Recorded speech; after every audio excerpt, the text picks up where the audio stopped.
Hey guys, just a simple little technique here today. We're going to talk about how to draw an ellipse correctly in perspective.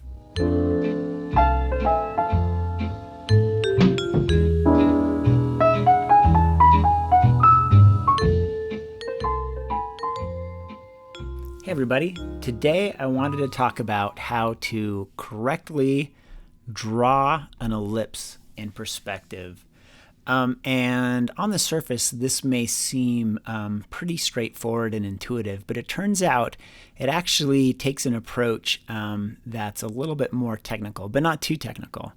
So I just want to demonstrate just some of the simple principles you need to know while drawing an ellipse in perspective. And then I'll kind of demonstrate an example of how it works. So first off, we need to know some terminology. So here's an ellipse, and you have this line that connects the farthest edges of an ellipse, and this is called the major axis. It basically splits the ellipse right in half. And then we have this other line connecting the nearest edges, and this is called the minor axis. And again, it splits the ellipse exactly in half. Either way, you could fold the ellipse and it would be perfectly symmetrical.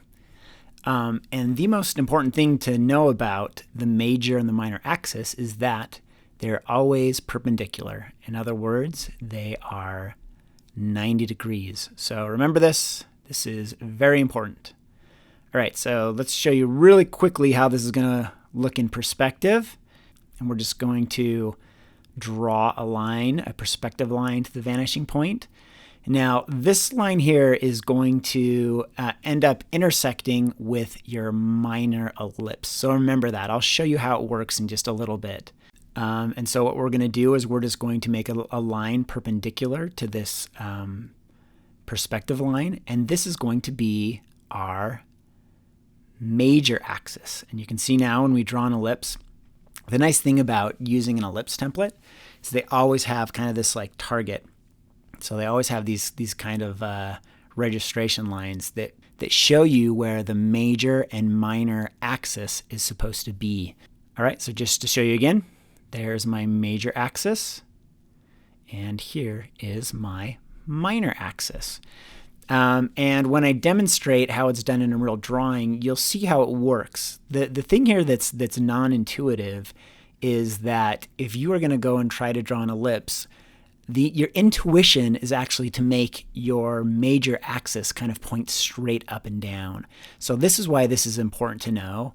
It's important to know that the major axis doesn't point straight up and down. It's going to be perpendicular to the minor axis, which is going to be basically your perspective line disappearing to the vanishing point. So let's look at an example of how this looks in a real drawing.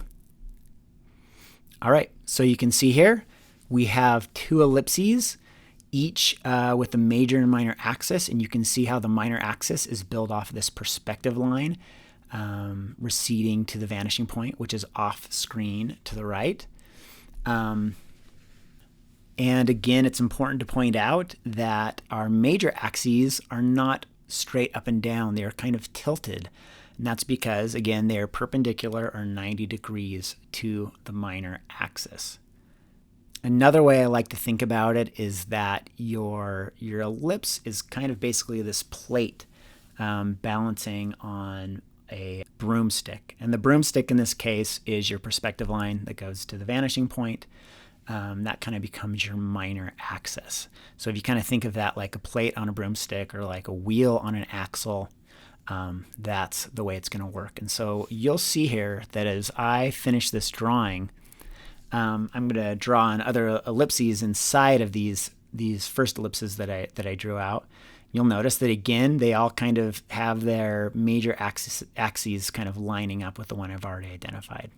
So that's it. Like I said, it's very simple, but it's not intuitive. So like if you're going to do it intuitive, you might do it straight up and down, but it's important to remember your major axis is going to be perpendicular to your minor axis, which is basically going to match up with your vanishing point line. So try out this technique. Let me know what you think. Any questions or comments, leave them below. Please like, please subscribe, and we'll talk to you next time.